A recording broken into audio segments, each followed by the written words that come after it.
Silakan dibuka surat Toha ya. Surat Toha, surat yang ke-20, ayatnya ayat yang ke-5. Kita bicarakan tadi tentang kekuasaan Allah.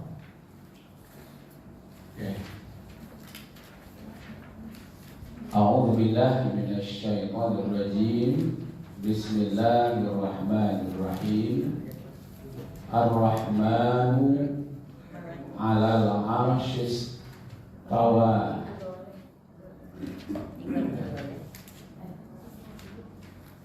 Ar-Rahman artinya yang maha pengasih. Pengasih di situ pemberi. Ya. Kalau tadi dikatakan kenapa ada orang Cina yang kaya, jangan lupa orang Cina itu banyak juga yang miskin. Ya. Kalau yang kayanya tengok ya, untuk ukuran Indonesia jumlahnya nggak banyak. Ya, yang kaya itu nggak banyak. Cuma dia menguasai 80% dikuasai oleh 1%. Ya, jadi kekayaan Indonesia itu 80%-nya dikuasai oleh 1% manusia. Yang 20% dibagi-bagi oleh orang yang 80 atau 90%. Itu makanya Pak. Ya. Jadi ada juga yang miskin, ada juga yang kaya, ada juga orang Islam. Kalau nanti pergi ke Timur Tengah, ya kan, Abu Dhabi, Qatar, Saudi Arabia, ya kan, banyak juga yang kaya, ya kan. Malah bank nomor 1 di dunia itu Bank Ar-Raj'i, ya, yang di mana-mana banyak ATM-nya di Saudi kan. Jadi ada kaya, ada miskin. Orang beriman yang kaya ada, orang kafir yang kaya juga ada, orang yang kafir miskin juga ada, yang orang beriman yang miskin ada juga. Maka dijawab dengan kalimat Ar-Rahman. Ar-Rahman itu pemurah, ya. Pengasihnya itu maksudnya pengasih memberi. Ya, bukan pengasih dalam makna perasaan ya. Kalau pengasih dalam perasaan namanya Rahim. Jadi Rahman memberi, Rahim menyayangi. Nah, kalau menyayangi itu tidak ada, ya, hanya sekian persen saja untuk dunia. Tapi sayang yang sebenarnya itu adanya nanti di akhirat, ya. Ar-Rahman dikaitkan dengan ayat sebelumnya, ya kan? Ayat sebelumnya itu bahwa tanzila, Allah menurunkan Al-Quran yang beransur-ansur kemarin, ya kan? Dari mana itu Quran turun? Mimman khalaqal arda was samawati ula. Jadi Al-Quran itu turun dari Rabb, dari Allah yang menciptakan langit, bumi yang tinggi itu, langit yang tinggi itu diciptakan oleh Allah. Nah, di ayat yang kelima yang menurunkan Al-Quran pencipta bumi dan langit yang tinggi itu namanya Ar-Rahman. Di sini disebutkan Ar-Rahman, ya. Itu maksudnya di situ. Ala, ya, di sini terjemahkan atas. Arsh, ya, singgasana, mungkin istawa. Ada yang menerjemahkan bersemayam. Ini bahasa yang tidak bisa sebenarnya diwakilkan dengan bersemayam, tapi tidak ada bahasa lain. Bersemayam itu seolah-olah ditempatkan. Umpamanya kita jarang memakai jenazah si fulan disemayamkan, itu jarang kita pakai. Ya kan, biasanya yang pakai semayam-semayam ini siapa? Ya kan, disemayamkan di rumah duka.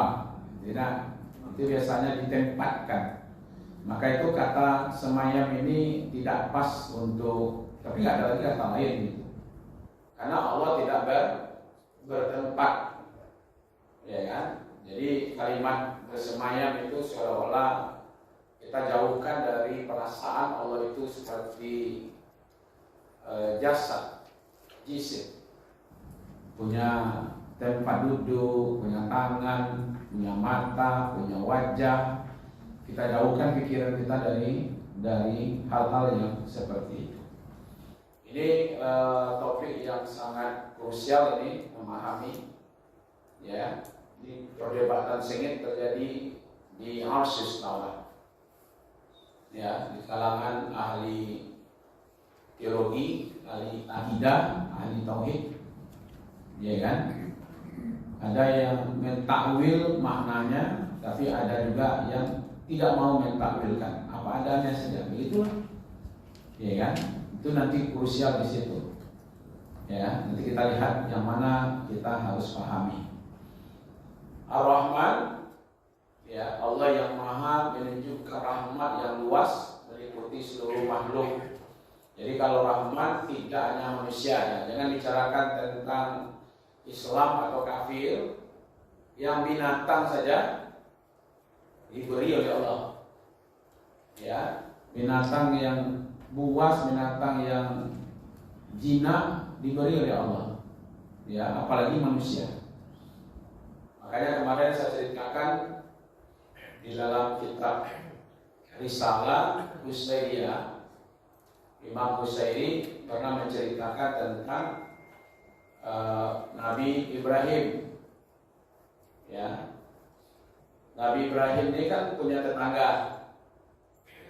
Tetangganya ada yang beriman, ada yang tidak beriman. Ada juga yang hubungan keluarga. Ibu tetangga ada nggak orang yang tidak Islam? Ada juga, ya.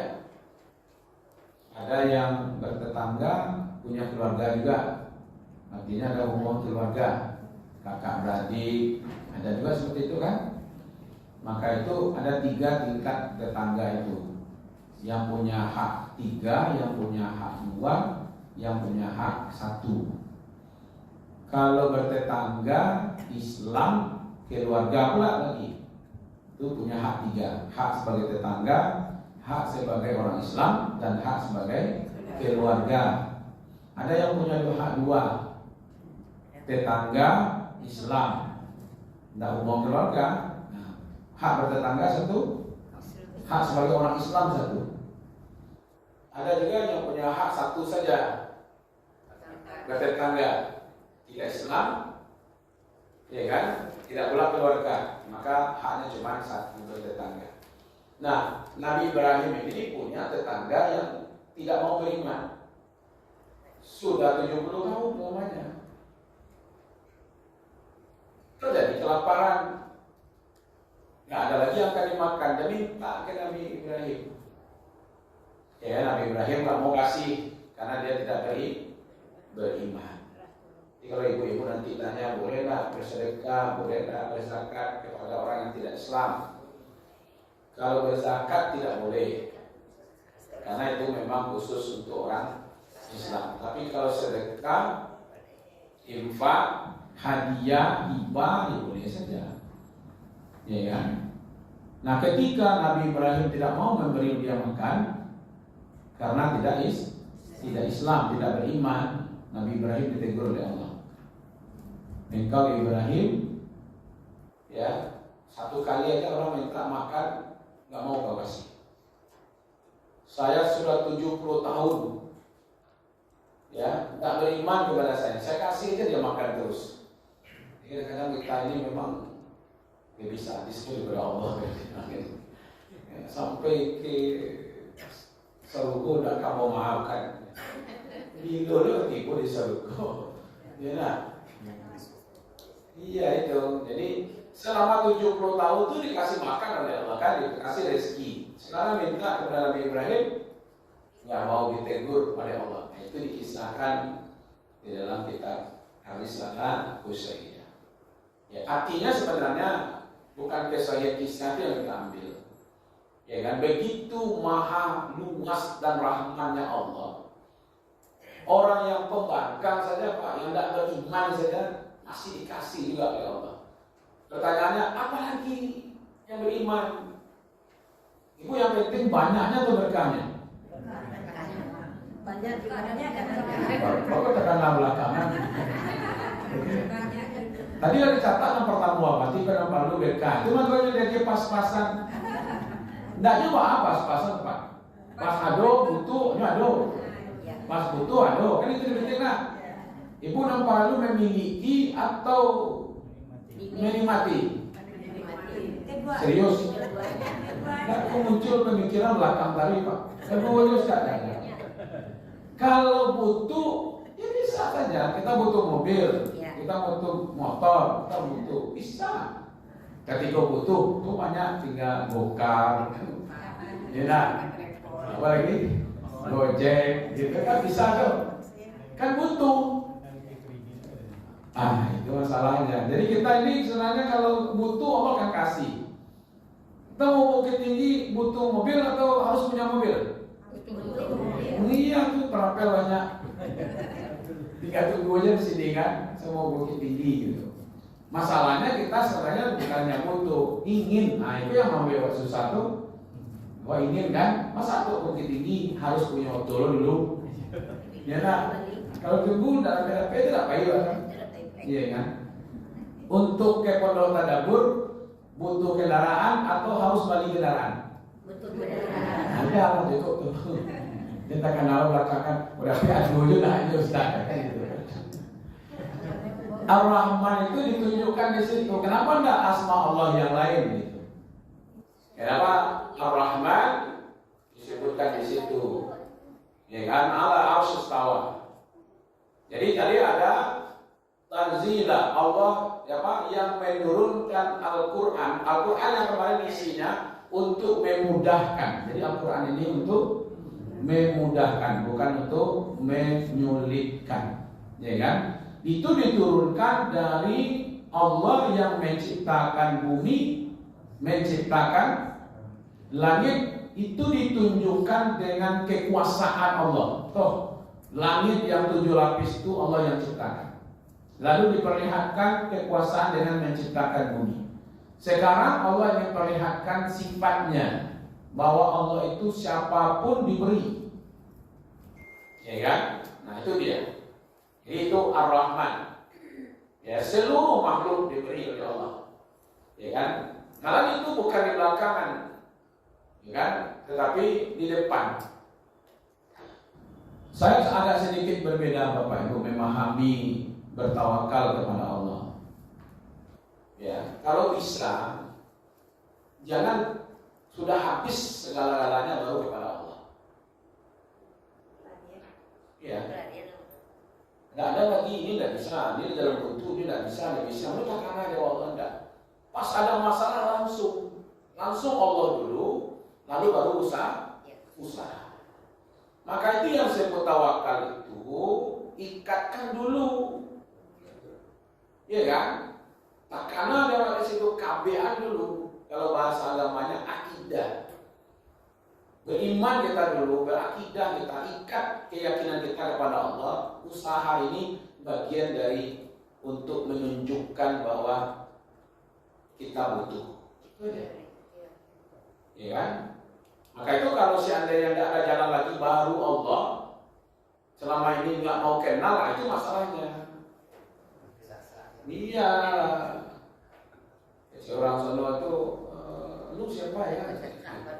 Nggak pernah bicara, nggak pernah kontak, nggak pernah nelpon, nggak pernah ketemu, nggak pernah.